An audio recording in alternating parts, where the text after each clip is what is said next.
how are these videoed anymore? They are on now. CCTV is on. Yeah. Okay, Channel 17's excellent. here. Excellent. Okay. Thank you, everybody. Welcome to the August monthly Board of Electric Commissioners meeting for Burlington Electric Department. First up on this agenda, this is August 12th, 2020. We've shifted it to 3 p.m. for today. Thank you, everybody, for your flexibility. First up on the agenda is the agenda itself. Wondering if there are any suggested changes or additions or edits to the agenda that was sent out earlier by Lori. Hearing none, we will move forward to the minutes of the July 8th, 2020 meeting, and wondering if there are any edits or changes, particularly with regards to the content of the minutes, and if there are any suggested changes to that.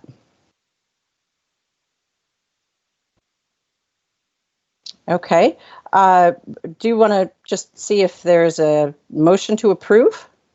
Move to approve as presented. A second? Second. Okay, and roll call? Commissioner Shagnon? Yay. Commissioner Herendeen? It's muted. Commissioner Herendeen?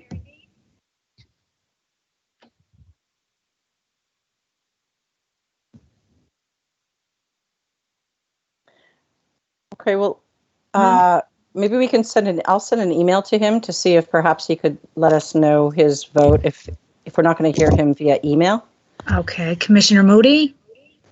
Aye. Commissioner Stebbins? Aye. Commissioner Whitaker? Aye. Thank you. The minutes pass. Great. And I'll send a note to Commissioner Herendeen to double check on that. Next up, we have the public forum. I wonder if there are any members of the public trying to join or joining. Does not sound like it. Of course, if anyone does join, we have opportunities at the tail end of the meeting that you could weigh in as well. Next, we do have Commissioner's Corner, and this is typically the discussion time for commissioners. I will see if it's challenging with technology if Bob can't speak up. You could use a chat, maybe. Yeah. Bob, can you hear us? I think he's unmuted. He's muted. He's muted on his end, maybe. You need to unmute it. How about that? Perfect. Okay. A couple of questions. One thing that's on my mind these days is time of day metering and smart meters. So if there's anything that's happened in the last 6 months about that, please let me know. Another thing, I noticed that we listed in the events of the month 7 new solar installations, adding up to about 300 kilowatts. That's about 40, averages out about 40 per installation. They're big. Where are they going? I'm just interested. Don't need to know now. Well, let's see. Let's take the first question first in terms of time of day. So in terms of the time of day or time of use and the meters, I would say that we are working on, it's not ready yet, we'll be bringing it to the commission when it is, but we're working on conceptually, consistent with the strategic direction, some additional end use rate work that would help us, further manage loads from strategic electrification. We are also, obviously, as part of IT Forward, looking to upgrade some of our capabilities more broadly with our system. I don't know if any of those specifically were kind of what you were interested in, Commissioner Herendeen. On the solar, I would just add that it's likely not all of those. If it was, that size and 7 installations, likely at least one of those was a commercial installation. But James and his group could follow up on that if you're interested. Okay. One more thing I'll mention. we're talking about helping out on Cambria and Rise, but are they still heating with gas? I don't know if I don't think Chris Burns is on with us. I don't see him in the lineup, but that would be a question we would want to follow up with him. His team is working closely with that project. Okay, that was the intent back when, that the whole thing would be heated with gas. Yeah, I don't have any knowledge that they've moved to an all-electric setup. I can confirm that with Chris. Just related to that, and I know you know because you were, I think, part of the public meeting we had on this, but we are working on a policy initiative with the city team that would look at requirements for new buildings to implement some form of strategic electrification as part of the permitting process. Right. Okay, thank you. And Bob, if you could also let us know your vote on the minutes, and if you had any. The vote is aye, assuming that you said let's accept them. That was what we said. So Okay, thank yes. you. And yes, I had technical difficulties getting on, and congratulations, Representative Edmonds. Well, not quite. There's still a general election to go, but thank you very much. I appreciate that. Darren, can I mention one other thing on the end use rates? We are looking too at a device that would allow us to do end use metering of cold climate heat pumps and load control, which would be a major technology gateway to having cold climate heat pump end use rates. So that's in discussion right now. Actually, I was just talking to Bill Ellis about it earlier today. Okay, but that will be device specific. It would need to, at this point, it would require you to have one of a number of actual cold climate heat pump manufacturers technology to start with. Mitsubishi was one of them, and I forget the name of the other one. So it is specific to some of the capabilities that are being built into the new cold climate heat pump devices. Okay. And they're just, Darren, did you ever do a presentation or a summary of the Excel Vermont stuff? I can't remember where we stand on that. It's in my GM report when we get there. Okay, because there's some things in there that are on that same vein too. Great. And I'd love to hear about the update in terms of the cold climate heat pump, technology discussion as well. Moving forward to general manager's update, and then followed by that, the financials. So over to you, Darren. Thank you. I've got a decent list here, so bear with me as we roll through it. I know we were up in the air about having an August meeting, and now here I am with a bunch of items to update you on. So thank you all for taking the time when we usually wouldn't have a meeting in August. I'll start with the outage that I think folks are aware of yesterday. We had a pretty good storm move through, relatively quick, but intense storm move through the Burlington area. We did have about 4,400 customers out at one point during the peak of the storm. It was related to primarily a pole that came down near the rail yard, as well as some downed trees and branches, some blown fuses. It was widespread really throughout the city, different locations. I just want to recognize and credit some of the folks who are on here and others part of the organization for a really strong and relatively quick response to the outage. We had a real team effort between dispatch, the line crews, engineering, the utility generalists, safety and environmental, the McNeil team, customer care and communications, and many others who were all engaged to make sure we were getting information out. We got most customers back on within hours of the initial event. We had line crews out and technicians and others working really into the early morning hours, I should say. And we had, as of this morning, we had restored essentially all the power and had been resetting the broken pole, putting a new pole in. There were a few isolated outages related to that work, but we had gotten pretty much everybody back on. And at the mayor's constituent coffee this morning, I understand there was a lot of appreciation in the community for the quick response. So always proud of the BED team on reliability and outage response. We've got a great group working on that. I want to mention, and I'll apologize in advance that I can't provide more detail, but I didn't want not to mention it. We are in the process of securing approval to receive a reasonably significant grant as part of the CARES Act that will help us with our green stimulus and energy efficiency economic recovery efforts. Because it hasn't been announced, it's embargoed in terms of the details, so I don't want to go further than that, but I wanted the commission to be aware, and I'm glad to discuss further, hopefully in September, when the announcement is hopefully out there at that point, and I'm glad to share more information as soon as I'm able, but I just wanted to flag that we have something coming that's a positive for us and for our customers in that regard. Likewise, I do want to talk about the budget, the FY20 budget. I wanted to mention that, Andrea will go through some of the preliminary financials, obviously.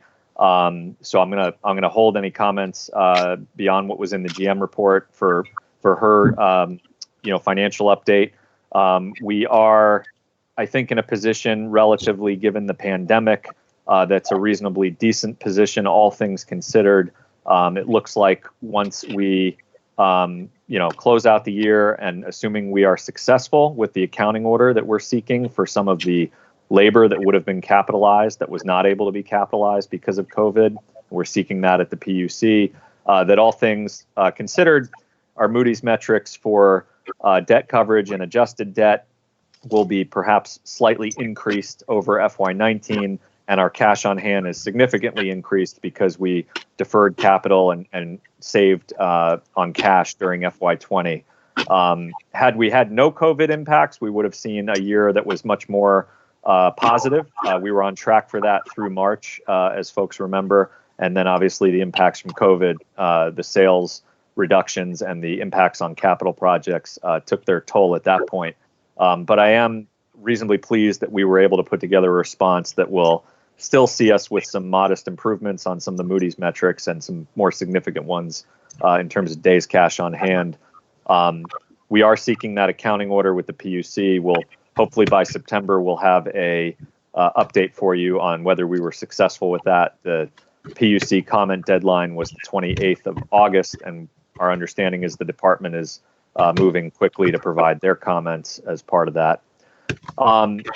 And further related, we have been working, a team of folks, including Emily and Andy Higbee and others, Mike, on the arrearages work with the Department of Public Service.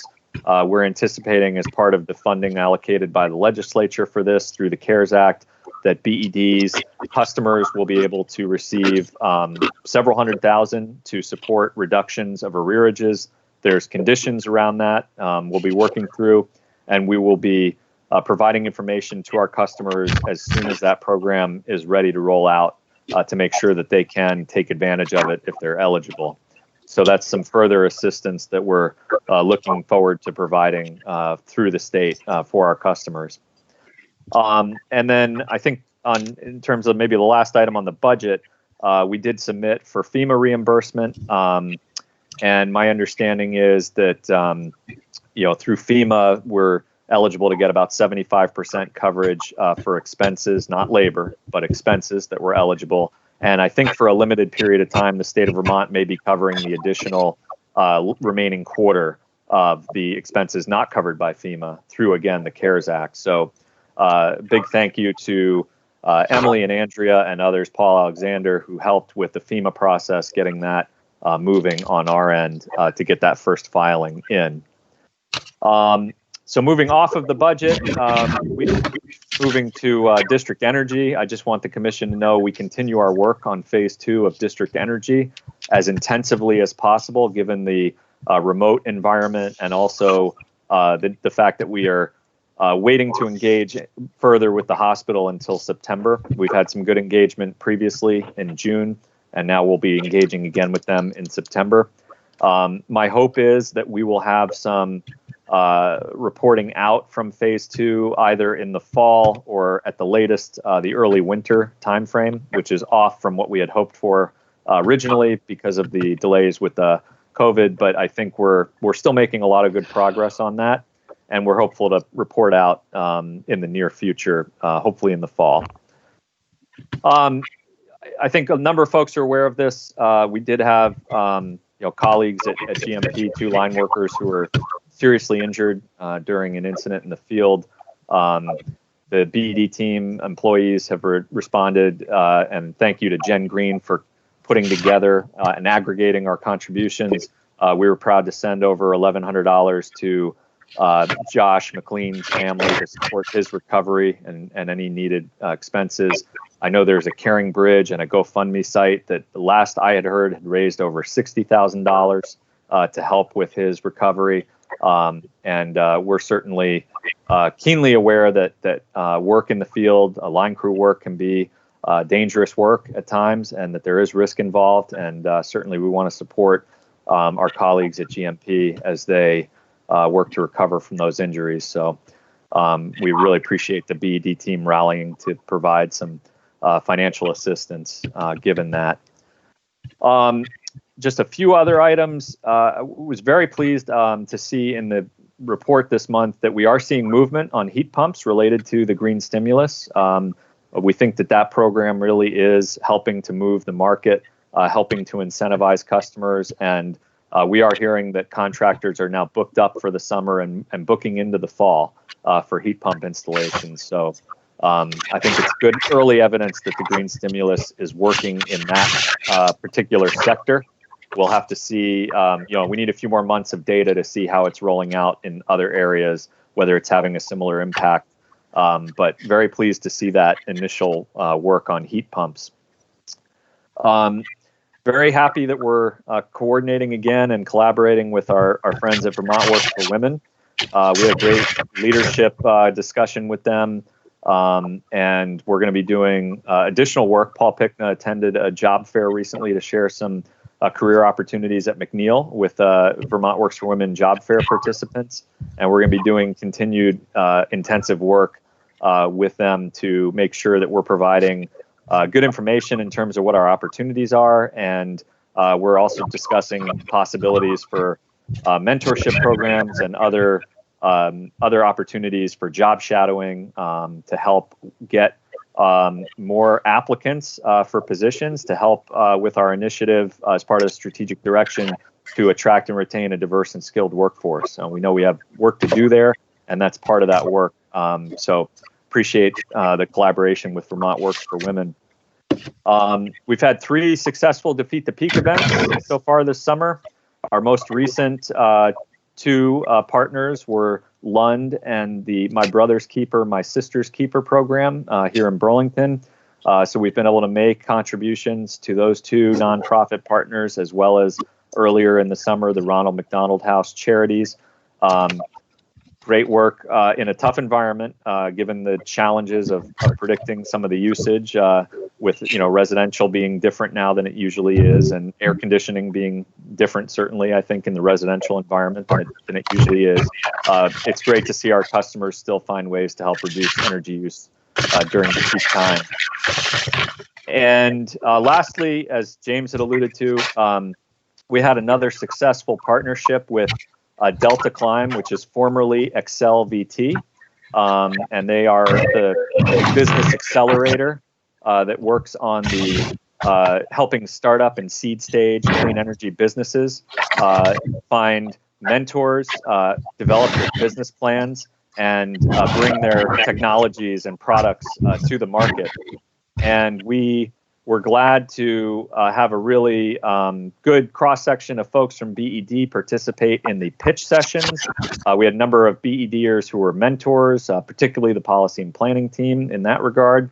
And we have pilots that we are in the process of working on with 2 different companies. One is called Medley Thermal, and they have an electric boiler that installs alongside a gas boiler and uses real-time energy market data to determine when it's advantageous to run the electric boiler to help with decarbonization.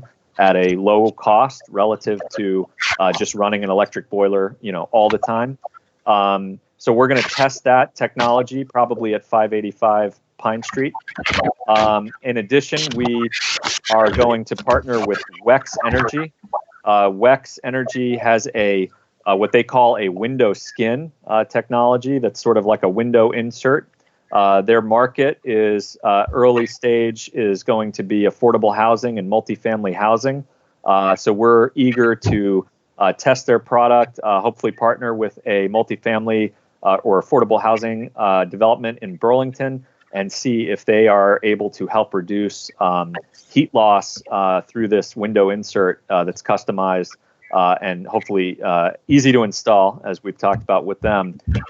In addition to those two pilots, which we're excited about, we also are partnering with the McNeil joint owners with a third company called Thermo AI, which makes a product that engages with combustion power plants to optimize the efficiency of the power plants. So we're hopeful that their technology might be able to help us wring even some additional efficiency out of the McNeil combustion cycle as we look towards district energy and other efforts to further make McNeil a climate beneficial plant even beyond what we accomplished today.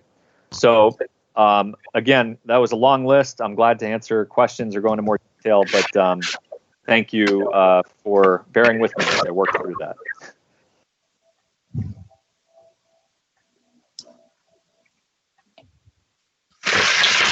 Thank you, Darren. Are there questions or comments from any of the commission members?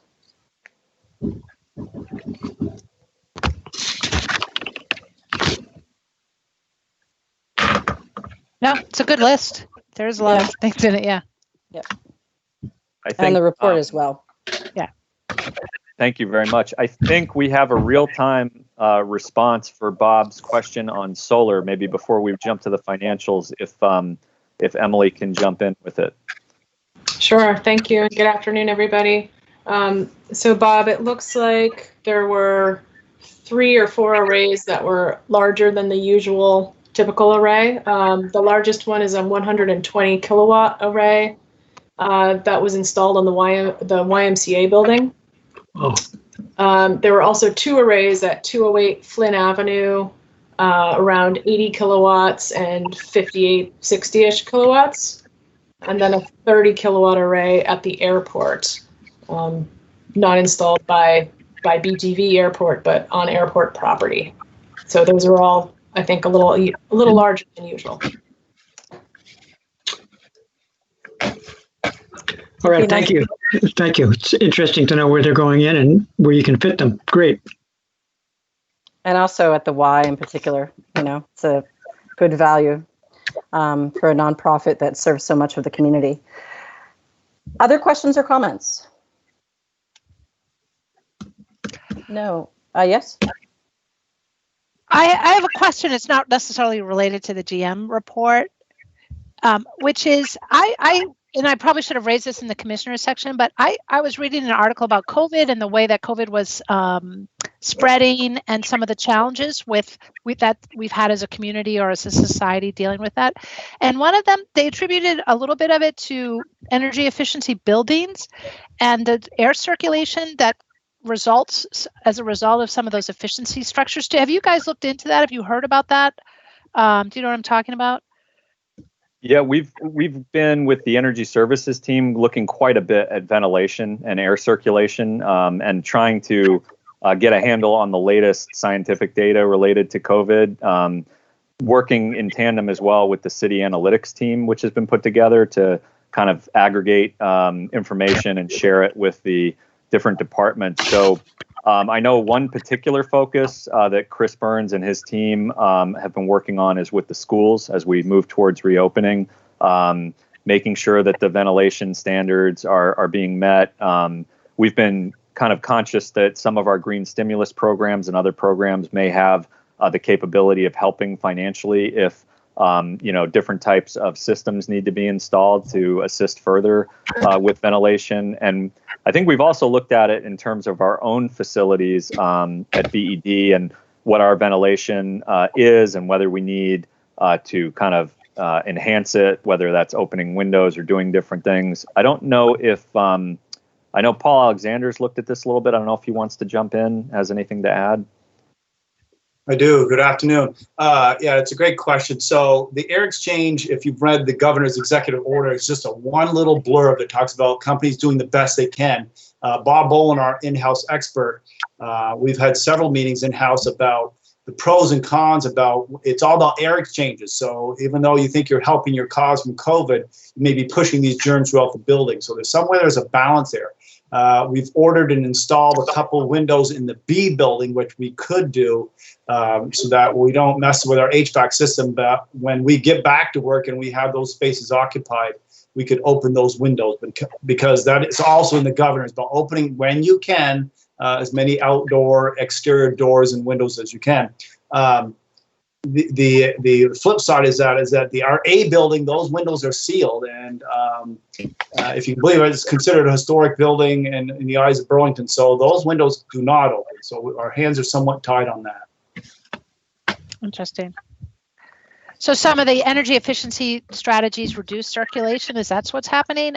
Or because you're not blowing things as hard? I mean, I guess I didn't totally understand what the cause is and how it's related to efficiency measures. Yeah, initially, and again, a little outside of my expertise, but initially the state had specific levels, like so many ppms about exchanges and stuff. So now they've stripped that section clean, and it just talks about doing that. You can make sure that the air exchanges are moving as much as you can, but you can't open every window and every door for security reasons and HVAC. You may be defeating some of that purpose. So somewhere there's a balance between heating and cooling the building and keeping it as COVID friendly as possible. Okay, thanks. Yeah. Great. Thank you, and thanks everybody. Just reading the report overall, not just your section, Darren, but everybody else's.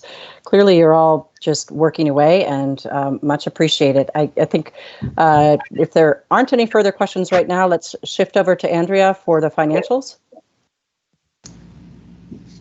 Hi everyone. I'll share my screen here. Oops.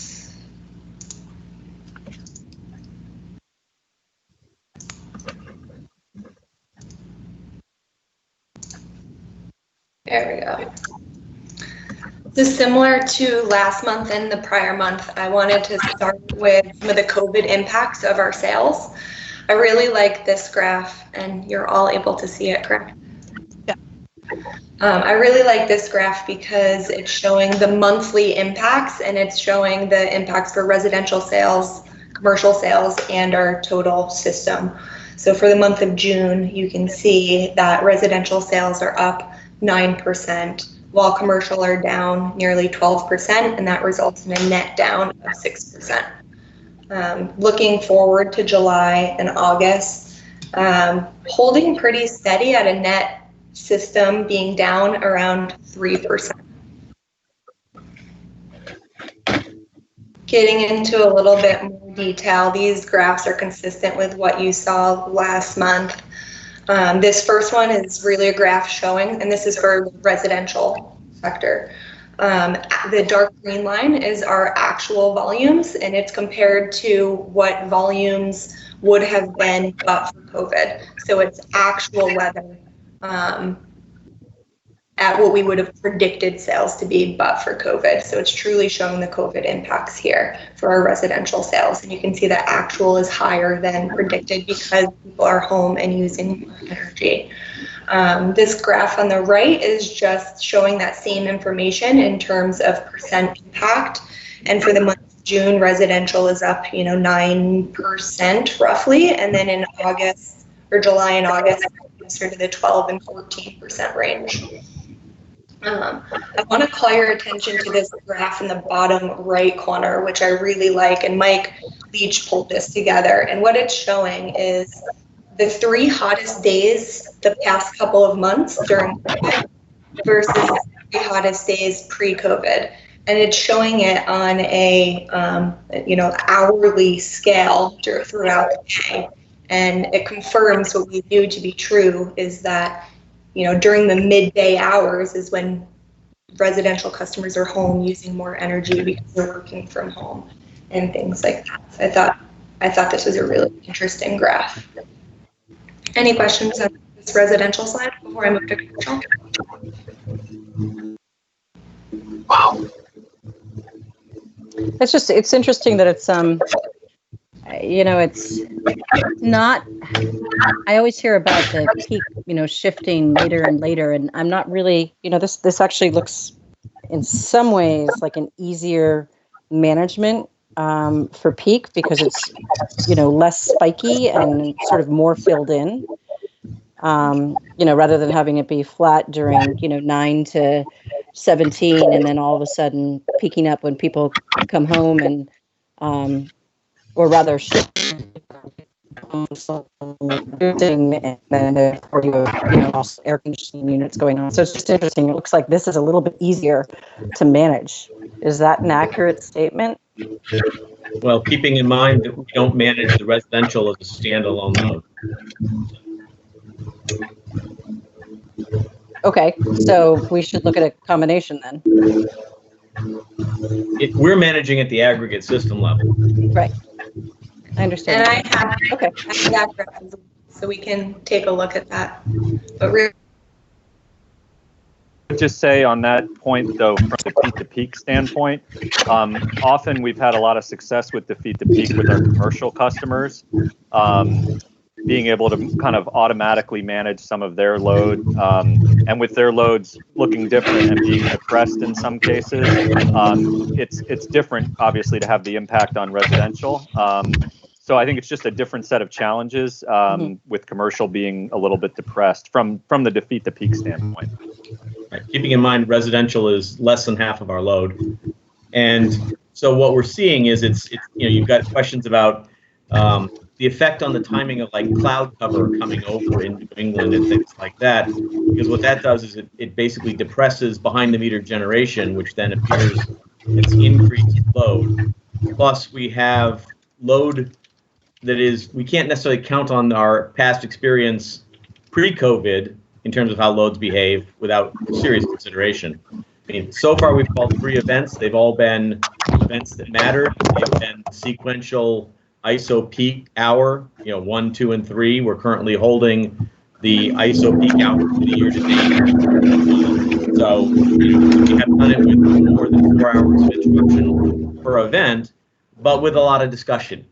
As to whether or not, what hours, add this hour, don't add this hour, is today, what about tomorrow, that kind of stuff. So. Okay. Thanks, Andrea. You can, thanks, James. Andrea, please keep going. just moving to the same set of graphs for the commercial sector, you really see the reverse is happening, where actual is below where we predicted it to be. Month of June, that results in the 11.7% down, closer to 8% down in July and August. And then just, focusing on this, and you're kind of seeing the reverse. Then you even see a continued gap in the later hours, and that's going to be driven by restaurants, hotels, and interesting graph. And the total system impact there. Pretty similar. Am I the only one struggling to hear this? Yeah, there's some crazy noise going on. There's some crazy noise going on in here. Sounds like maybe there's an airplane going above your head, Andrea. I actually think it is. But can you hear me now? Yeah, it goes in and out. That's just the challenge. Right now it sounds great, but. Okay. I'm not sure. So stopping at the total system graphs, does anyone have any questions on these before I jump into the financial results?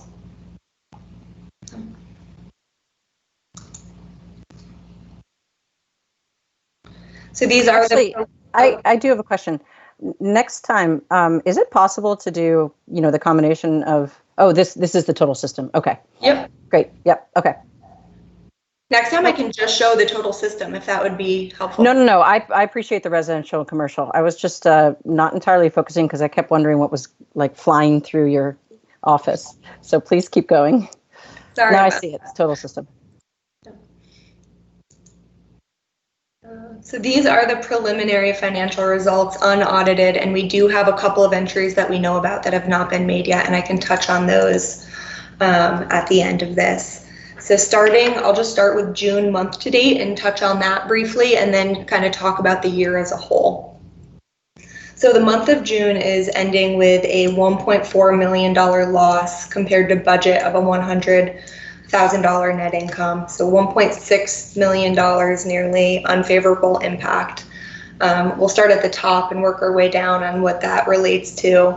Pretty minimal impact for operating revenues. And, on the previous graphs, we saw that June was down net 6%, but that's COVID impacts. And June was really hot and cooling degree days are up. So that's making up some of that difference, which is why total sales to customers is pretty flat compared to budget, and we're not seeing a decrease there. Operating expenses are up $2.1 million. And that is driven, 1.1 million of it is driven by a pension expense adjustment made in period 12. And this adjustment is something, if you look back the last 4 to 5 years, we've had roughly a 1 million plus adjustment each year. And as I look to the future, we're likely still going to have this adjustment, but what I'd really love to do is to better budget and forecast for the adjustment. It's never going to be perfect, but we can get closer and then not have any surprises at the end of the year. So that is my goal as it relates to pension. The two other items driving this increase in expense, $800K is driven by a reclass. We, starting in March, when COVID occurred, we had a COVID-related work order for all COVID-related time, and which is great that we have been tracking that, but we were recording it down in other income. So we simply did a reclass up to operating expense to just move the dollars. So no net impact there, but just appears to be unfavorable in the month of June. And then we had $300K related to compensated absences. At the end of the year, we take a look at outstanding vacation that is unused, and typically year over year it's pretty consistent, and that's for our employees because we would owe them an amount up to a threshold if they should leave, so it's a liability on our books. And because of COVID, less vacation was taken, so we have a higher liability on our books at the end of June, which drove that $300,000 expense increase during June. Depreciation, gain, loss, taxes, all fairly in line with budget. And then other income is favorable, and that's driven by the reclass that I noted above, offset by unfavorable variance of customer contributions. Typically, when we're doing capital projects and customers are contributing, that comes in as income, but due to COVID, we're not doing as many of those capital projects, so that income is down. So those are the drivers for the $1.4 million net loss in June. Any questions on June before I go through year to date? So year to date for the fiscal year, we're projecting to a net loss of $1.25 million. Again, we have a couple of entries that I'll touch on that we still have to make. So $2.2 million unfavorable compared to budget. And the drivers of that are, I'll just start at the top, work my way down. Sales to customers are down 1.5 million, largely driven by COVID. Other revenues are down 900K, and that is related to our EEU revenue. That has an offset where expenses are down as well, so not a huge net impact there. Power supply revenues are up, driven by rec sales. Power supply expense is down, and that is primarily driven by lower fuel costs. Operating expenses is up $1.1 million, and that has some ups and downs within it. Up for pension expense, the roughly 1.1 million. It's up about 700K relating to labor that would normally be capitalized that we expense due to less time spent on capital projects. So some of that is going to be driven by the regulatory asset that Darren mentioned earlier, and about 200K will be able to will be favorable coming back to the P&L should the PUC approve that. The remainder is related to IT Forward. 300K relating to compensated absences that I discussed for the June variance, and then that's offset by lower expenses related to our EEU program, the offset up in other revenues. And moving down, other income is unfavorable by 748K, largely related to customer contributions. So that is what puts us at our $1.25 million net loss for 2020. Really, when I step back, I just gave you a lot of details. My takeaways are 2020 was impacted by COVID because sales came down, operating expenses went up, and customer contributions went down. And we were impacted by the pension expense adjustment of about $1 million. Our entries that are not yet posted, there is the roughly 200K related to the regulatory asset that would be favorable that Darren mentioned earlier. We have about 40K of a favorable adjustment that will be related to accounts receivable when we evaluated our accounts receivable reserve on our balance sheet. And we have an open entry for the OPEB plan. We're just still waiting on actuarial reports from the city. So stepping back, when I look at 2020, we were pretty heavily impacted by COVID. And if you were to add back most of those impacts, we would be really close to that budget number, which to me is a pretty good story. And prior year, we ended 2019 with a net loss of 1.3. So we are, favorable compared to last year as well, despite a pandemic. Any questions on the income statement? So just a question on the pension. So you said that how much of the deficit is associated with the pension adjustment? Is that like roughly half? It was $1.1 million, yeah. And so you talked about trying to do a better job forecasting that. And is it just that where the pension money is invested in the stock market or whatever mutual funds performed more poorly than expected? Is that whether the adjustment was required, or was it something else? No, adjustments relating to actuarial changes, including changes in how our assets are invested, would for the most part offset to the balance sheet because we have deferred inflows and outflows, which offset that. This is a difference between the contributions that we make during the year to the plan, so the cash that we contribute, versus the expense that our actuarial report says that you have to incur. So during the year, we are incurring pension expense pretty much equivalent to our contributions, but then when we get the actuarial report at year end, we true up the difference. So we'll continue to do that, but because we know that pension expense exceeds pension contributions, we can try to forecast and budget for what that difference is, so it's not as much of a surprise. Does that answer your question? It does. I guess it just sort of begs the question that why you don't always do that. I think as we continue to learn more about the pension plan, there's always going to be things that you can't exactly forecast for because, impacts during the year can, changes of actuarial things during the year can impact pension expense. But my goal is to just try and, learn as much as we can so we can forecast, with the best information that we have. And if I can just add on that, I think this is an impact that we've seen dating back several years now, although the kind of magnitude of it, I think, can change from year to year. We certainly saw it in FY19 at a relatively similar level. Andrea, being relatively new in the finance director position, has really dug in for us on this. And I think we're going to have a better capability of knowing what the potential impacts will be going forward than we've had certainly in the past. So it's kind of it's a little bit of a challenging thing because it comes in at the end of the year and can impact what your net income looks like. But on the other hand, it doesn't affect the Moody's metrics, so it doesn't have a negative there.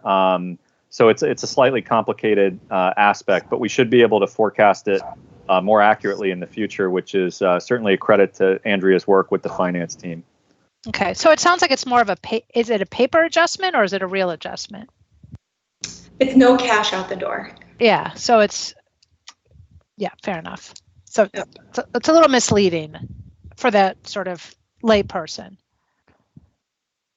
Yeah, pension is a complicated topic. Yeah. Especially the accounting for it.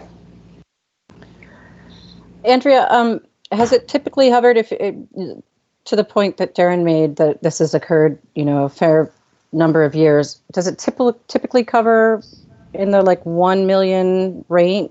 What is the range that it tends to vary? And then after that, I know the budget we approved a few months ago, did this have this adjustment within that? And what are you thinking for the next, to rectify that in the current budget? Yep. So when we look back the last 4 to 5 years, I want to say we've been in the range of $900K to $1.5 million in terms of an adjustment. I'm going from memory, but that's ballpark. This adjustment would not be included in the fiscal 2021 budget. We will work to come up with an estimate for the 2022 budget, and we will work to forecast what that impact will look like for 2021 so we can start planning for it. And as Darren mentioned, because it is non-cash, it does not impact our Moody's metrics. I think, last year was the first year that I recall a really significant impact because we had a negative net income last year. And prior years, we had kind of positive net incomes at varying levels. And so I think that this adjustment may have gotten washed out a little bit in terms of the impact. But once we were closer to the edge in terms of producing a positive net income, I remember last year hearing about it much more distinctly in some colorful language from our colleague, Jim. So in a way, it's not surprising necessarily that it hit us again, given the standard. I think we're going to have a better handle on how much it's going to hit us now than we have in the past.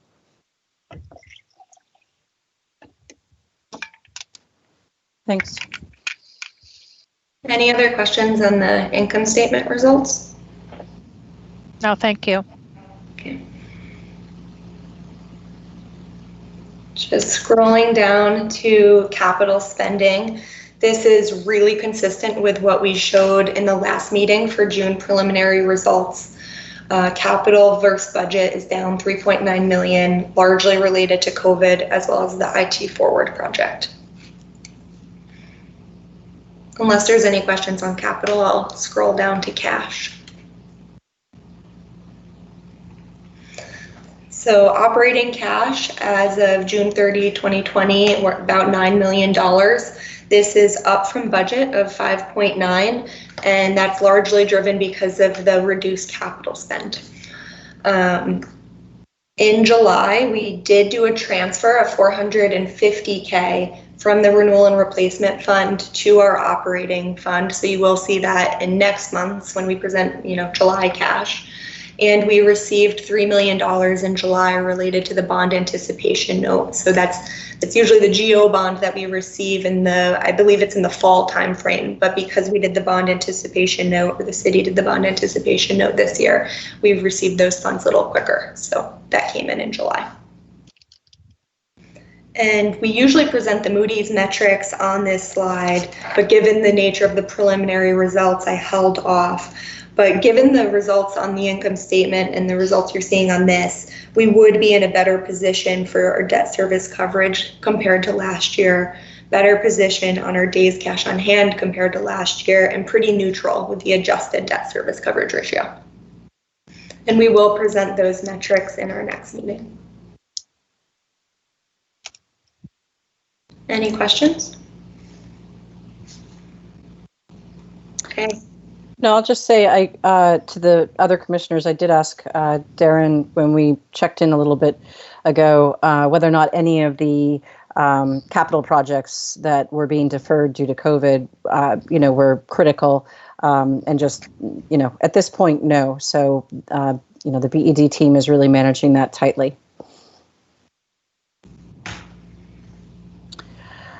Okay, next up, thank you, Andrea. Next up, we have the IRP discussion and update overview. Go ahead, James, thank you.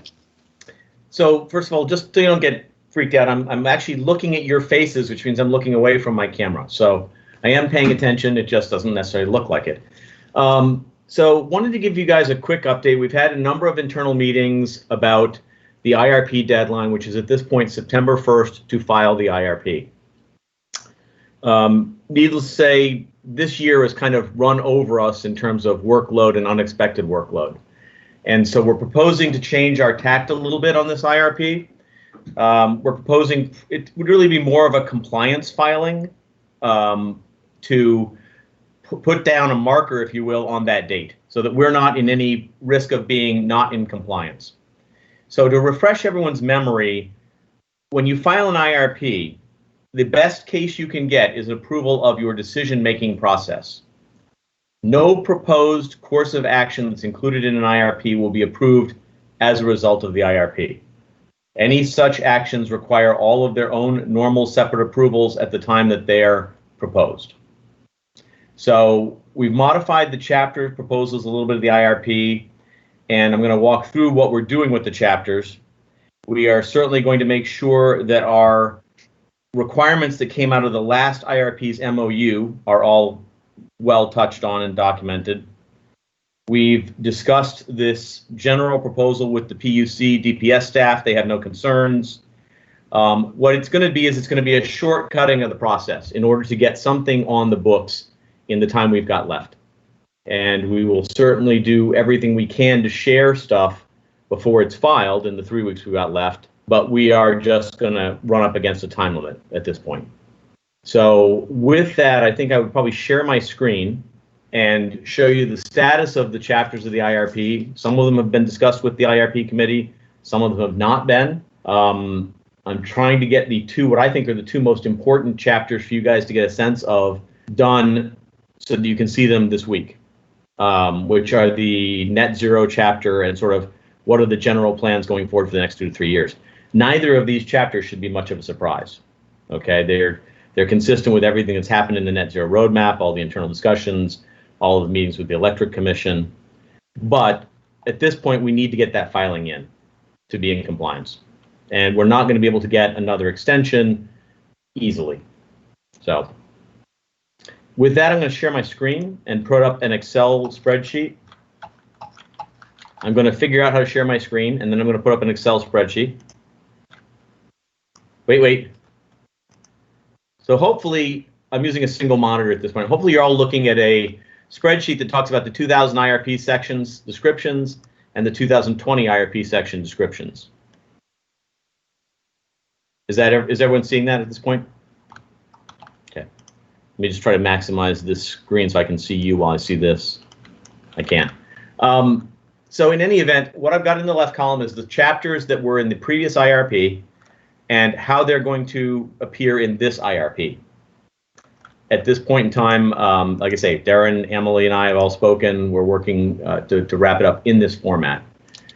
So it will still have an executive summary, and it will still have essentially an analysis methodology chapter, which is really the overall IRP methodology in the context that will be used for evaluating any future decisions that we need to make.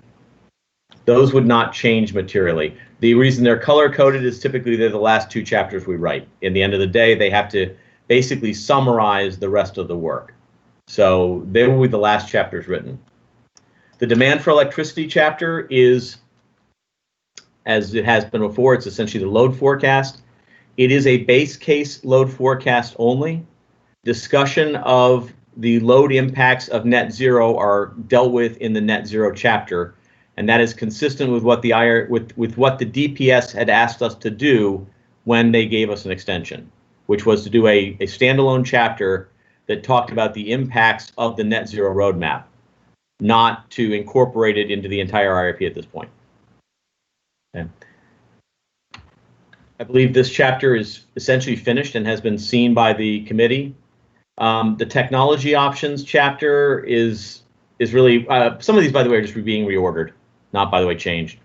So technology options is moving down, generation and supply is moving up, transmission and distribution is moving up a little bit. We're just saying it that way, which is, what do we need for electricity? What do we have to supply the electricity? And what is our system for distributing the electricity? And then we'll talk about things we're doing that will affect those. So it's just a sequencing difference at that point. Those chapters are all essentially done as well. The combined energy services chapter is merging the energy efficiency and tier 3 technology options into a single chapter on energy services for customers, whether those services be efficiency services or strategic electrification services. Transmission distribution sector, by the way, I should also mention, is also predicated on the base case load forecast, as is the financial forecast. So none of those cases at this point, our 5-year forecast does not include the net zero. I use the term forecast, but the problem is the net zero roadmap isn't really a forecast. It's a what would be required to get from point A to point B by time Y. It does not say it will happen, and nor does it, in fact, it says there are things that will make that challenging. We're going to add a financial forecast chapter, which Andrea is helping me with, and that is in writing right now, which will identify our base case projections for rate path. And what we're going to do is we're going to bring the key variables into that chapter. If we are not proposing any actions that would require a 248, you wouldn't typically have any key variables that would change your decisions. Said another way, if we were looking at wind versus natural gas, the value of RECs is a key variable in making that decision. But one of the things that's occurred to us is that regardless of whether we're proposing a decision in the IRP or not, they are in any event going to be key variables on our financial results year on year. So we're going to look at how much do these variables affect our rate path over time. And that's going to be the tornado charts are going to be essentially what variables have the biggest impact on our rate path and over what time. And we're going to do that in a 5-year and 20-year net present value window. And the reason we're doing that is because we have a lot of hedging activities that will dampen the effects in the 5-year window, but will not do so in the 20-year window. So as an example, if RECs collapse to 0, we will not see that effect tomorrow. But 6 years from now, we will see the full effect because we do not have hedging activities that extend past 5 years. So I think you get very different sensitivities to variables depending on whether you're concerned about the relatively short term of 5 years or whether you're talking about the whole IRP horizon. So we're going to tornado them both ways. The decision tree, where we created all these hypothetical portfolios, we're proposing that that's not going to happen this time. We're going to talk about our decision-making process when we're looking at portfolios versus single decisions, and we're going to provide a sample decision review of storage. And we chose storage because we think it's something that you guys are interested in. It would be the example of how we propose to look at decisions, and it would be the thing that the DPS could comment on and say, we think that BED's look at that decision is a reasonable way to look at decisions. But at the same time, we will get information that's relevant to storage that we might be able to take advantage of in the near term because we are getting live proposals for storage. I am not expecting, and I need to review the draft of the chapter, but the answer is going to be it probably doesn't make sense.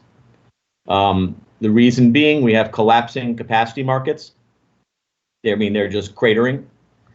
Even if those markets recover, there is a major move that is sort of spooled up in like the last 4 or 5 days that could potentially remove all transmission benefit from behind the meter resources. So even if you're sitting there with it, it's a coin toss decision based on potential future outcomes. But if you have a huge unknown that would remove one major value stream, I think that you would be reluctant to make a decision while that was in play. But it will give us the ability to talk meaningfully about storage in Burlington in any event. The preferred path actually would be now the sort of the net zero chapter. So that, I'm sort of viewing this, where we're going is net zero. I mean, that's been determined by the city government. You know, they've adopted the net zero roadmap. We're going there. We don't have all the tools to get there. And so talking about that chapter, talking about the impacts, particularly what the DPS wanted us to talk about in that chapter was, what are the impacts of at least partial movement along that path? And so that chapter is finished, and you will be able to see that hopefully, again, in a day or so. And what it's looking at is, what is the impact of 102.8 megawatt load levels under the net zero roadmap? So the basic impacts of something like that are 102 megawatts would require system upgrades. We chose that intentionally because it's in excess of the level of our current distribution system to serve, which is roughly 80 megawatts. It would increase purchase power costs, transmission costs, ancillary costs. It would increase retail revenues. And at the end of the day, the primary question that we're looking to address in that is, does strategic electrification, at least at that level, put pressure on rates or not?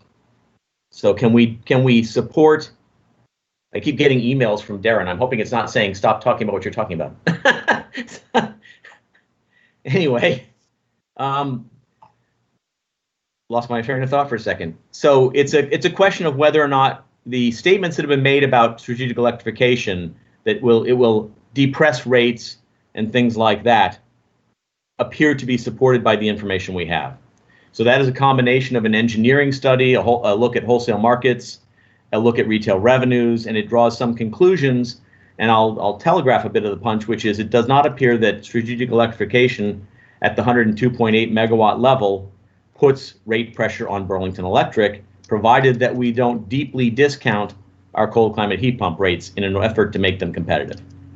You know, if we took those cold climate heat pump rates down to 5 cents a kilowatt hour, that answer would not hold true, just as an example.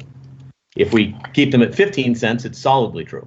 And in between those, you can do some things to incentivize cold climate heat pumps. And especially you can do that if you, with load control, you can reduce the cost of serving them. So I spoke with a Burlington resident for about 45 minutes a couple of weeks ago, who was really, really concerned about the net zero goal because of the concern in terms of whether or not the vast majority of Burlingtonians can afford to make that transition.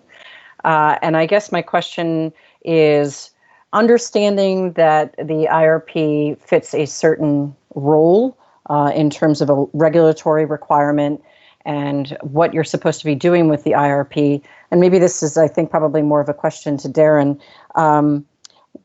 Right about this time, we were finishing up with Synapse and RGS the overall plan, which in my mind was really a technology plan. You know, if we turn up this many heat pumps, if we turn up, this many bicycles, if we turn down this much, etc., this is how we can get to the KW and KWH numbers and reduced greenhouse gas emission numbers.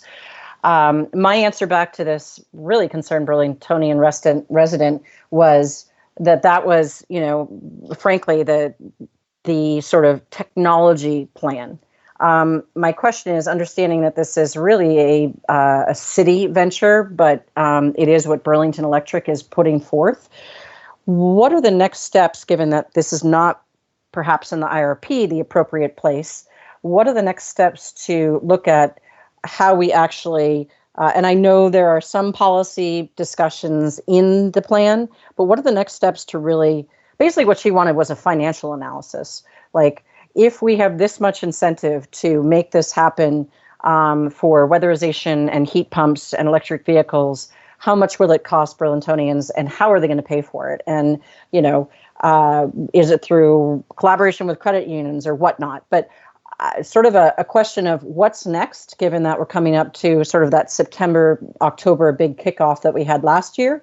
Last year was great technology. Now I think residents, if they don't start to see how financially, not just from a rate pressure impact for BED, but from a homeowner and business owner perspective, how do we get from August 2020 to 2030 to that net zero.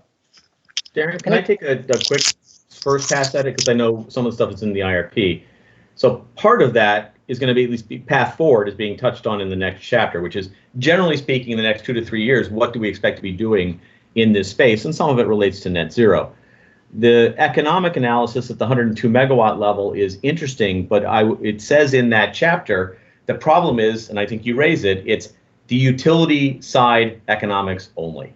Right. And where do we model the total picture? And is that BED's obligation? I would argue it's neither do we have the staff nor the capability, right? But it is not absolutely certain to me that a 1% increase in electric rates, if it resulted in decarbonizing Burlington, is anything like a bad answer, right? But I don't have anything that says that, because at the same time electric rates went up and your bill went up, you'd be saving natural gas, oil, propane, whatever, right? So that is the open question.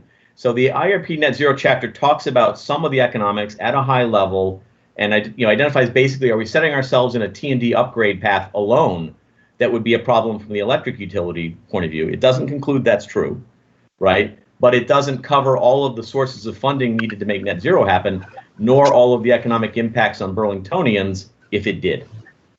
So that's how far the IRP goes in that area. That was what I guessed, given what the purpose is of an IRP. Darren, any thoughts? And if your thoughts are, let me get back to you, that's fine too. But it seems like it is a hanging question out there. No, I do have a few thoughts. This is Bob. Oh, go ahead. Yeah, obviously this is a big deal. And the naysayers that I know point things out like this, and they do quick calculations to see how much it would take to turn every gas burning device in the city to electricity by 2030. This is what this person did, and she was just balking. And I said, well, there are a lot of details there, but yes. Right. No, so I think there is something going on at GUND. Hello. There is something going on at GUND called the Vermont Climate Assessment. It happens every few years. I'm participating to some level, and it's the sort of thing that will be asked and mentioned in that study. Not necessarily with all the numbers, but just the magnitude of the issue. Right. I actually, I was communicating with the folks working on that today, Bob, and offered some information from the BED side and whatever help we can offer for the Vermont Climate Assessment. I think it's a great project. A few things just to unpack relative to this. Number one is definitely to reiterate that some of the change that we need to get to net zero is policy related and not strictly, investment by ratepayers or investment by BED. And the policy can have a big impact. The policy is related to new buildings and existing buildings around weatherization and strategic electrification that are under discussion now could have a big impact between now and 2030. I think the other big thing to keep in mind is, and we certainly acknowledge this in the roadmap, state and federal policy and technology change is going to have a big impact on our ability to get to where we need to go by 2030. Whether fuel economy standards stagnate or continue at the federal level, whether tax credits for EVs continue or stagnate, whether there's any sort of carbon policy at the state or regional level on thermal and transportation, all of those will have a big impact on our ability, not to mention what happens in the private sector related to the cost of batteries, related to heat pump technologies. Will we, by 2025, have a cost-effective air-to-water heat pump system that can connect to your existing hydronic system and reduce your fossil fuel use dramatically, as opposed to just the air source heat pumps that we're using now that are a little bit more modular in their application? There's a lot of technology questions around it. I think if you look at what has been our progress between the roadmap launch and now, and that was really the subject of the net zero presentation that we gave to the city council, we certainly are seeing uptake on a number of our programs. We're building from a small base, so we can't claim that we're anywhere near the scale that we want to be. I think the green stimulus is going to offer us a great opportunity to learn whether additional funds dedicated in the way that we've dedicated them are really going to move the market. And we'll know, we all know we need to have a faster pace, right? We need to scale probably in a nonlinear way, but at a faster pace than we are today. We're going to learn a little bit from the green stimulus if those incentives that we put out are market mover incentives, or whether that's still not enough to get us towards the pace that we want.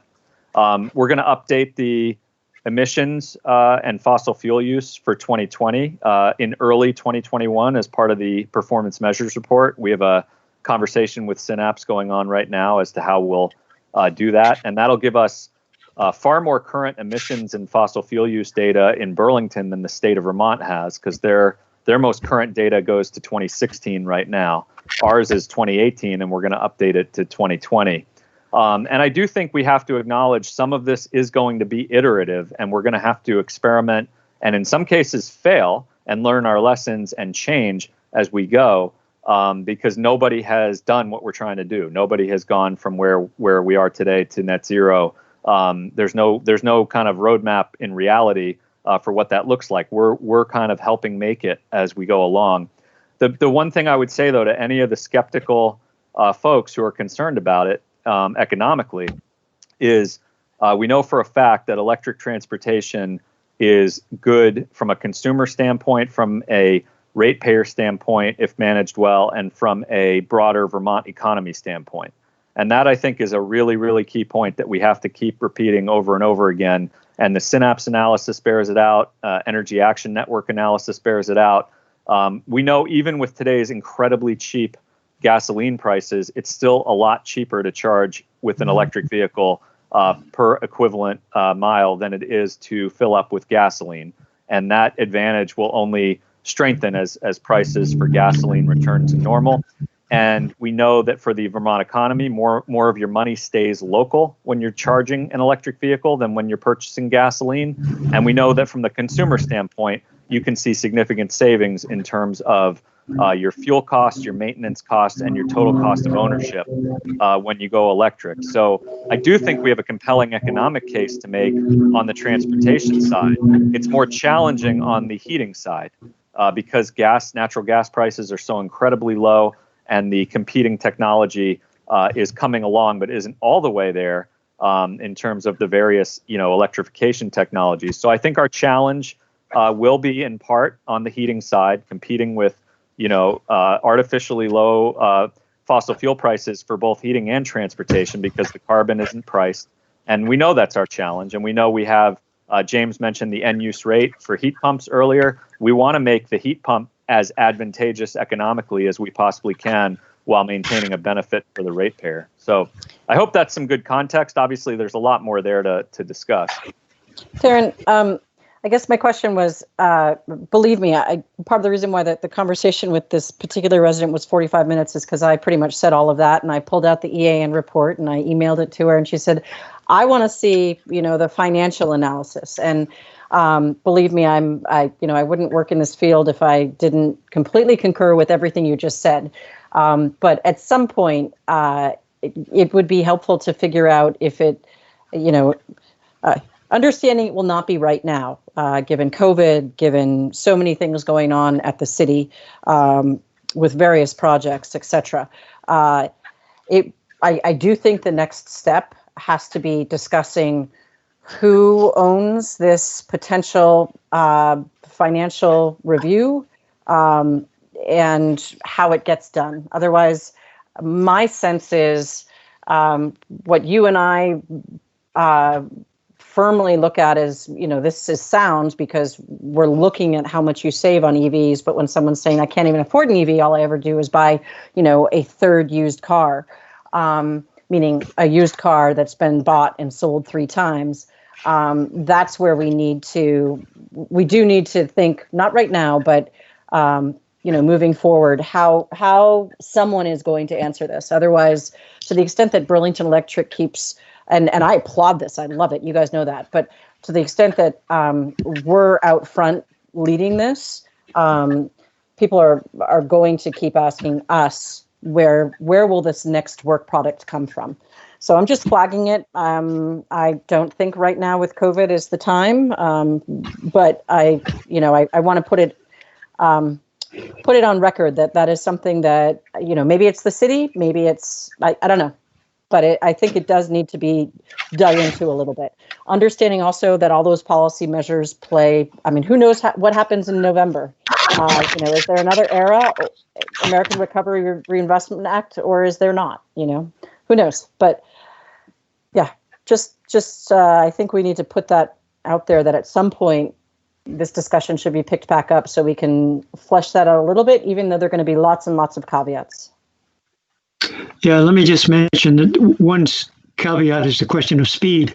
It's kind of like flattening the curve with COVID. There's going to be a lot of stranded capital if we move it in this 10-year timescale. And how do you deal with that? Stranded capital in people's basements. No, it's a good point, Bob. I think the roadmap sort of contemplates that you do as much as you can early in the process to try to get the decisions that are being made now that are 10 and 20-year decisions to be made in the way that would be beneficial for net zero. That's why some of these policy changes around new buildings, for example, what heating systems are going in could be very very consequential for us in meeting some of the goals. But there is envision, if we want to meet the 2030 timeframe, there is envision in the roadmap that you might have exactly that challenge, not only for heating systems, but for vehicles. You might need an incentive that would help transfer people out of those fossil fuel systems towards the end of the decade to kind of reach that last part of the goal.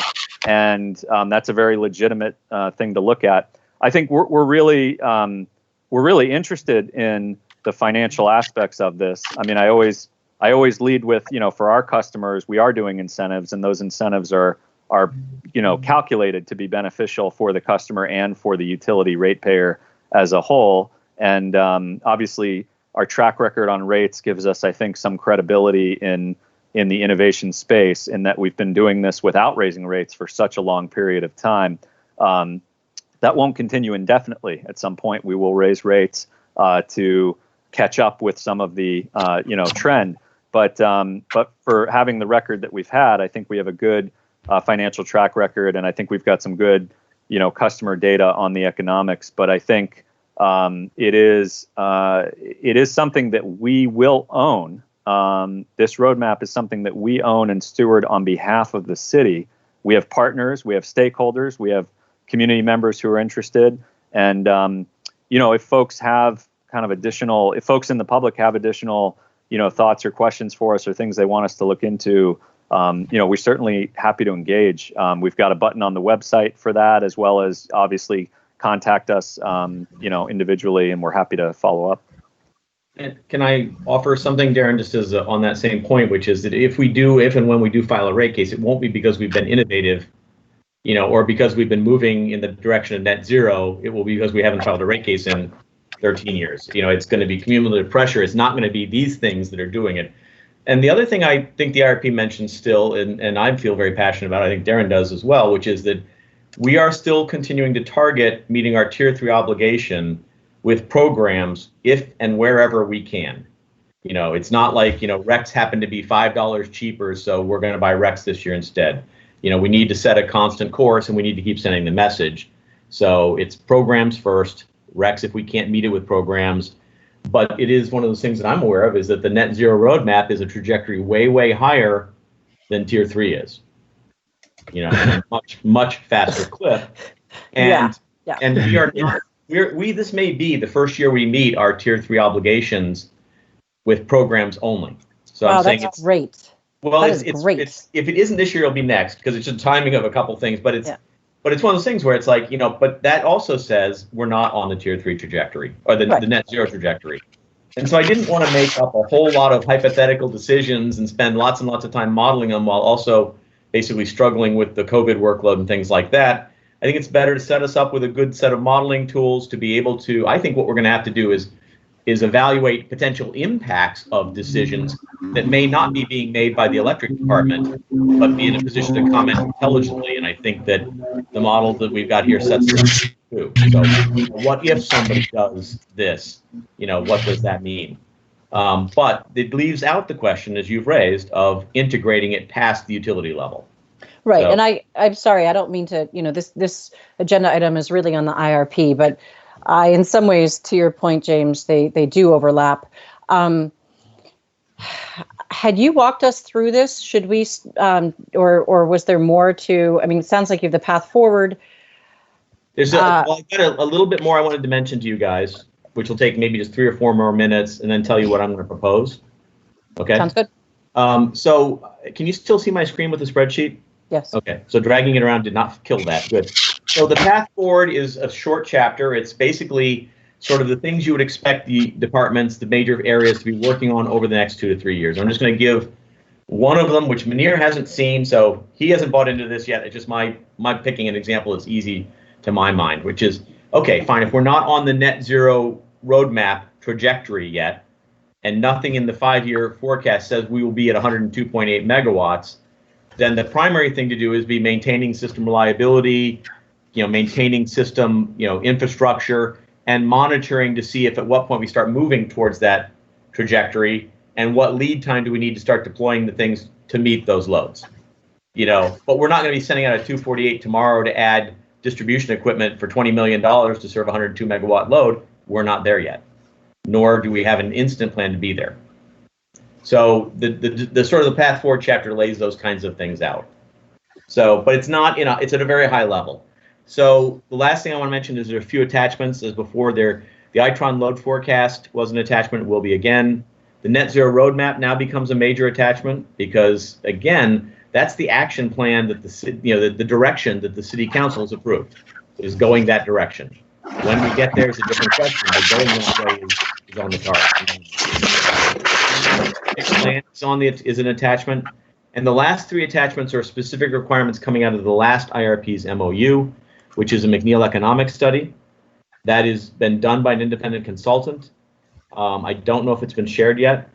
The only reason it's light green instead of dark green is because I'm adding, a sort of a BED response to it because we didn't edit their report. It was supposed to be an independent report. So, I'm just going to put a few things in context around it from BED's point of view.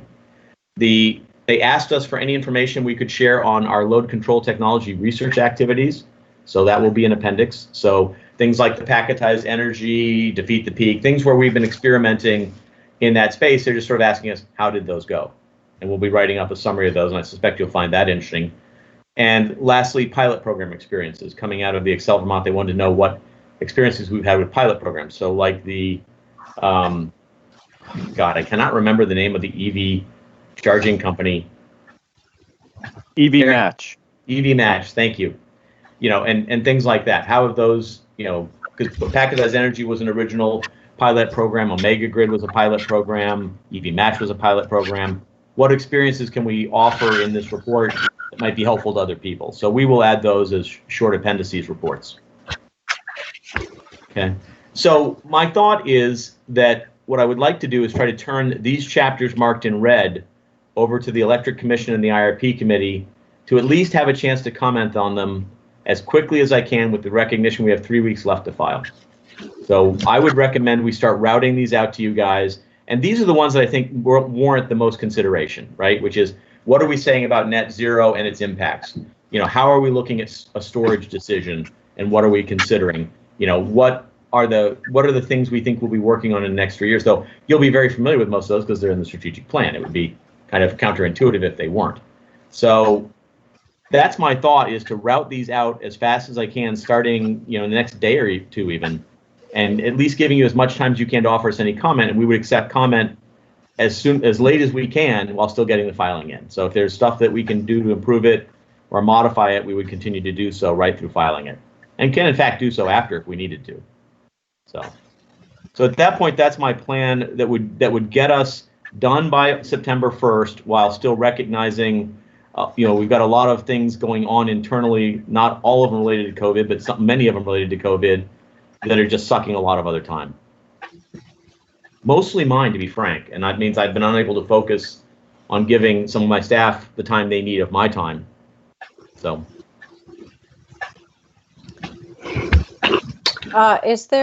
This would cover the 2020 requirements. The presumption is you wouldn't pick up the IRP process again for, until it's required in 3 years? Because you said earlier that it would be a placeholder. Well, it's a compliance filing is what I'm saying, which is, I don't know that we would need to amend it, because really all we're doing is saying, here is our modeling tools, which are, I think, as good as anybody's, and our modeling capabilities as good as anybody's, and how we look at decisions, right? So at that point, if you were bringing forward a decision that did require a 248, and again, I can't think of any in the next 3 years, you'd be saying this decision was evaluated, as we discussed, we would evaluate decisions in the IRP. So your statutory obligation is to file the IRP, right? You don't even have a statutory obligation to get it approved. Okay, you file it. That's why I say you could view this as a pure compliance filing. Here's our IRP. Some utilities do that. We've not done that in the past, but this has not been a typical year for us. So, yeah, well, it really hasn't. I mean, in any respect, this has been. I would never have dreamed I'd still be working at home today. And looking like the end of the year at this point. So anyway. But it's still going to be consistent with everything I think we've talked about as an organization. So it's not going to be anything that should be surprising to anybody either. And it is going to give some context to those questions about impacts of electrification at some levels. I mean, engineering expects that they will have needed, I think, Manir, I've got this right, which was the work to evaluate the full effects of a 140 megawatt load was about another 18 months of engineering analysis. So, I mean, we're going to be doing extensive analysis, and I'm not sure that the assumption that the impacts are going to be linear is fair, right? I mean, the conclusion we've drawn at 102.8 or 102.8 megawatts may not be true at 140 megawatts, because you may hit upgrades that are so much more expensive that it changes the equation. I don't know that, but that's what we need to take a look at.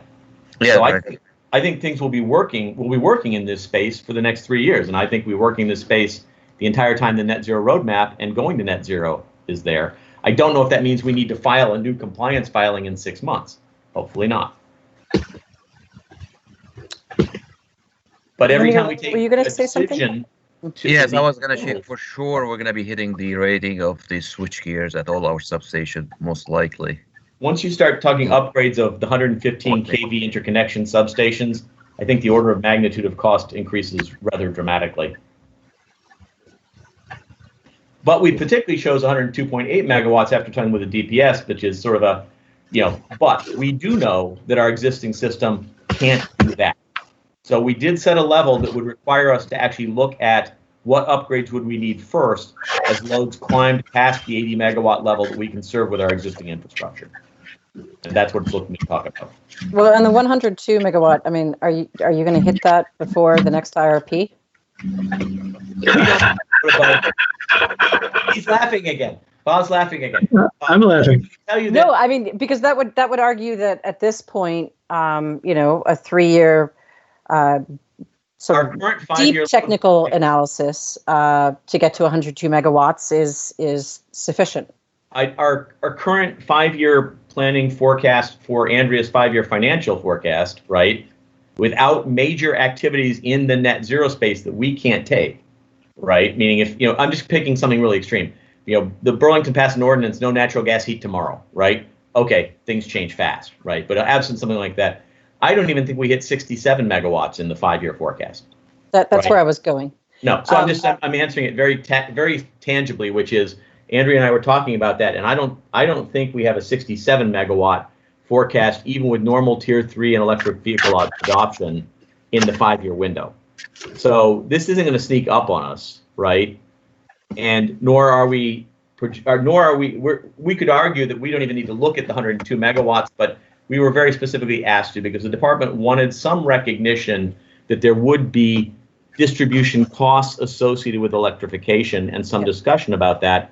And this is what we offered them that they thought would be very helpful. And you mentioned you've discussed this with the DPS also the PUC and generally? I misspoke. DPS. I can't discuss it with DPS. the PUC. Well, I guess I can until I file it, but it wouldn't be any point. Right. I mean, most of the concern for this kind of thing is going to come out of the planning folks at the DPS. And So- generally their feedback?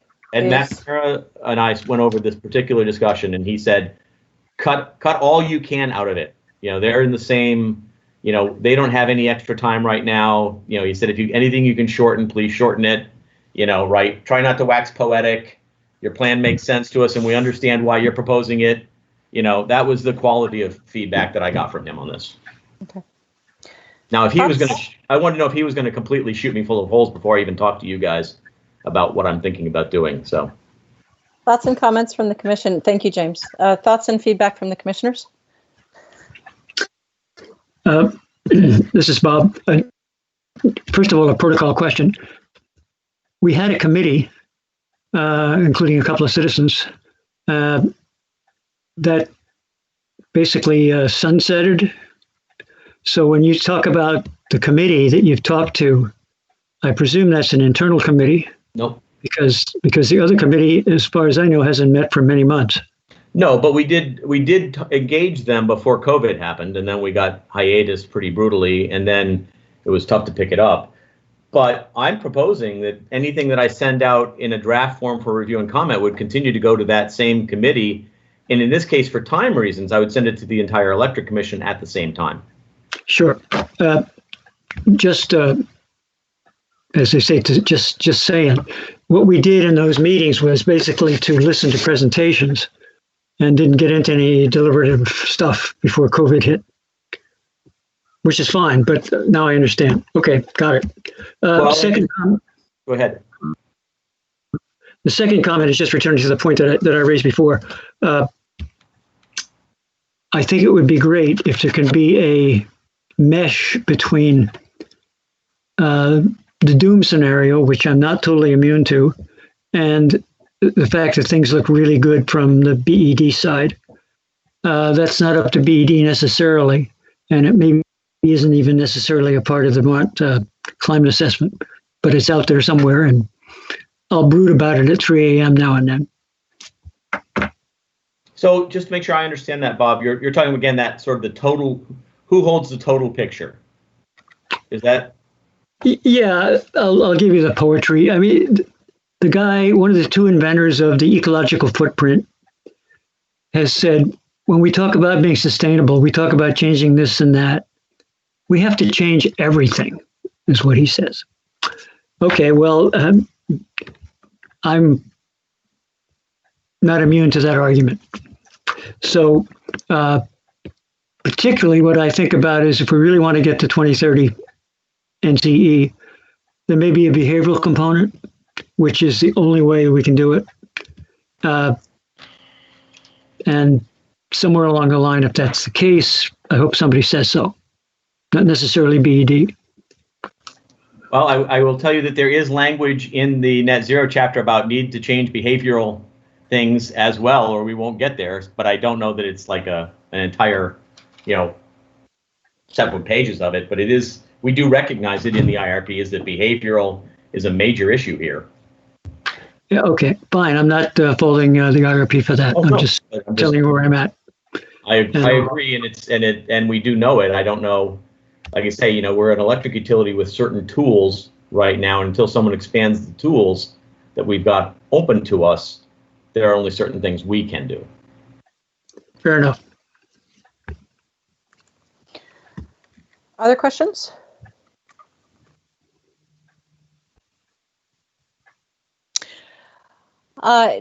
James, when you send, so this was a discussion, this wasn't a vote. I mean, personally, I can understand the rationale for this approach.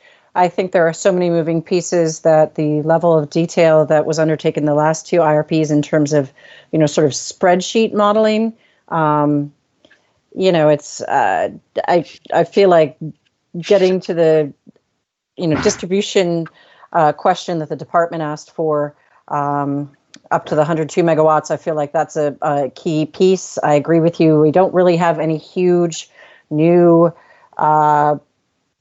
projects we plan on building right now. And so therefore we don't have, Section 248 application that we would probably go through right now. But if we were to, we would have to. I personally am fine with this approach. I wonder how the rest of the commissioners are.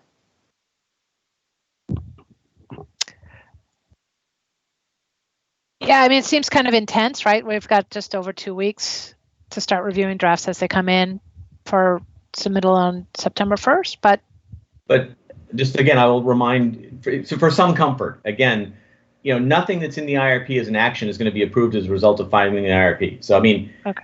It's at the end of the day, it's how you look at decisions. So that's why I'm saying you don't need to review, in my mind, things like the base load forecast and how Mike modeled. It's really a question about does the net zero chapter address issues that you think are important? Does the plan of things that people are going to be generally working on over the next 2 or 3 years resonate? The modeling is ludicrously intense, and we could delve into that, but I kind of came down with Gabrielle, which was, we would be creating all these false things to model just for the sake of modeling them with vast unknowns on the other side. And I'm not well positioned staff-wise to do that this year. So, but again, I think that any comment that you can offer is useful. And remember, this isn't binding us to anything. So that's why I say take it with a grain of salt, and don't be so afraid that if you miss something, it's going to have dire, unpleasant consequences, because I don't see it playing out that way.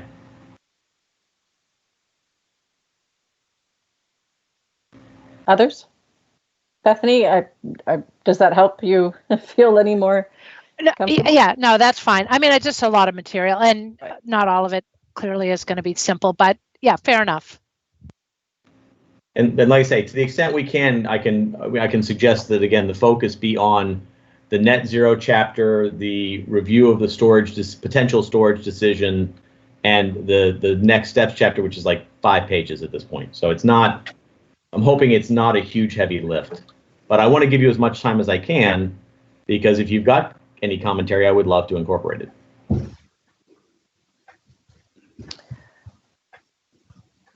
Any other commissioner comments? Bring it on, I guess. So a couple of questions, James, if you could. First of all, will you be sending this out via Word document, and would you like people to do tracked changes, or would you like people to send you, email notes? Let me check with Tom, who's holding sort of the body of the documents, as to what would be easier. I mean, I think if they're truly editorial, right, it might be better to have a red line if it's you missed a word here or whatever they're trying to.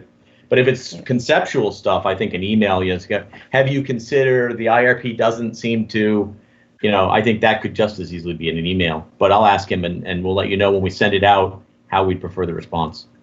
Okay. Yeah, I'm just thinking to Bob's point about, the behavioral side. If commissioners, this is more of a 10,000-foot IRP.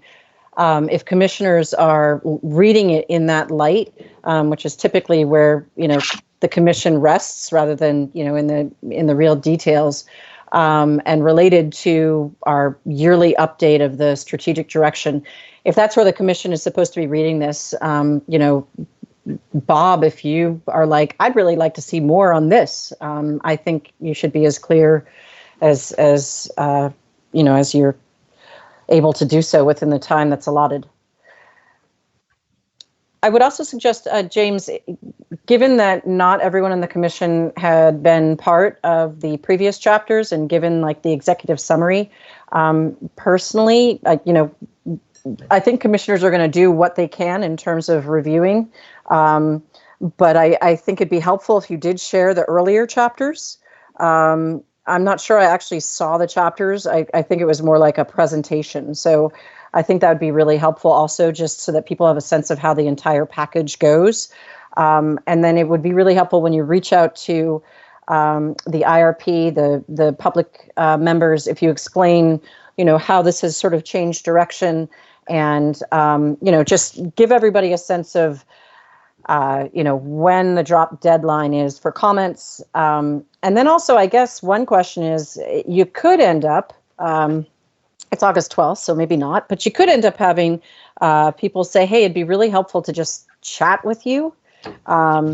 Any thoughts on that? I mean, I hate to say another meeting since we just have had our meeting when we normally don't have an August meeting, but any thoughts on that? Tom and I talked about the possibility of a last IRP meeting, sometime in the 3-week window to back cleanup on stuff as a possibility. We hadn't determined to do that. I do think that I would reach out to the other 2 committee members to give them sort of the explanation you guys got today personally. Yep. Again, contextually, we came to you, proposed an IRP committee, created the committee. Well, if we're proposing changing how we're going to do this, it needed to come to you first and then go to the committee. But we would bring them up to speed theoretically too. It might be better to actually meet with them. And we may very well want to try to schedule an IRP meeting with something like, a week of production time left to make last changes and stuff like that.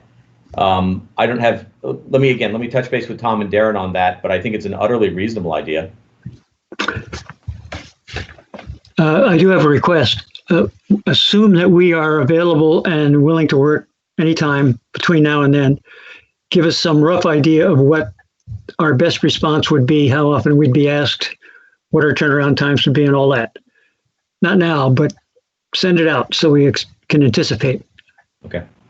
Prioritize the portions we need reviewed, when we need the responses by, how we'd like the responses to come in, that kind of stuff. Right. Yeah. Understood. And also, I guess to the other commissioners, and maybe I'm overstepping because this is a BED, the IRP committee is BEDs, but if other commissioners would like to join the IRP committee, since there won't be another Burlington Electric Commission meeting prior to filing, thoughts on that? My proposal was to circulate this information to the entire Electric Commission and IRP committee at this point. Given the way this is playing out, that's what I would do. So I would accept comments I think we would accept comments from any commissioner or committee member, as to the extent we can, for as long as we can. I mean, if the IRP committee ends up saying, hey, can we chat with you for an hour? Could Bethany join if that would be helpful? The only thing I would just mention on that is I think if it's 3 of you, yes, it would indicate the public meeting law. Yep. Yeah. Okay, let's see how it goes. No resistance. It just has that extra dimension. Of course. Well, let's see how it goes. Okay. Well, folks, thank you very, very much for your time. I appreciate it a great deal. And like I said, it's been a scramble this year. Well, thank you. I think you're still going to end up with a work product that's helpful and informative. I mean, it'll be different, but so too are the times. So, thank you. I appreciate that comment as well. That's what I'm shooting for. So, thank you, James. Thank you. Next on the agenda, we have the commissioners check-in. Are there any items to follow up on?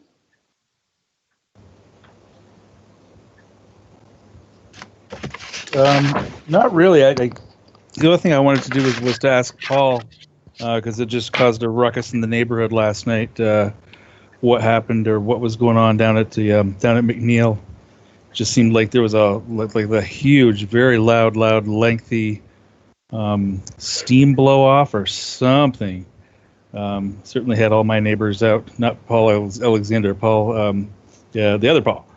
If or anybody, whoever, just it certainly caused a ruckus in my neighborhood throughout all of that. Yes, Paul Pickna. We had a full load trip yesterday during the lightning storm. We lost the GMP system. There was actually some tree damage on the grounds as well that did not cause the ruckus that you're referring to, but still it was quite a scene down here around 9-10 p.m. So probably what you heard was the safeties blowing off. So when we tripped offline, the steam was being released. By the time I made it to the site, that was already the safety was reseated. But of course, it was quite a scene here. No lights, a lot of resetting and trying to figure out how to get some semblance of normalcy. Unfortunately, we could not go into turning gear in a rapid fashion. So when the turbine is warm, it has this is not a catastrophic event in any way, but it is a thing that we have to manually rotate the turbine so that we straighten it out before we come back online. So this happens on rare occasions. It's happened a few times during my career, and we're dealing with that presently. Wow. Yeah. Thank you. Yeah, no problem. Any other questions? Thank you. Any other comments from Commissioner's Corner? Hearing none. Thank you very much to the team at BED. You guys are just trucking along, so it's greatly appreciated. And actually, it was kind of fun to see the lights flicker on and off, and then see them come back on real fast, and then off, and then back on real fast last night. But particularly the back on part. Anyway, so let's have a motion to adjourn, please. So moved. Second? Second. All in favor? Roll call. Commissioner Shagnon, Aye. Commissioner Herendeen, Aye. Commissioner Moody, Aye. Commissioner Stebbins, Aye. Commissioner Whitaker. Aye. We are adjourning at 4:49. Thank you. Thanks, you, guys. everybody. Be Thank well, you all. everyone. Thank you, Looking forward Well. to seeing all the information. Bye now.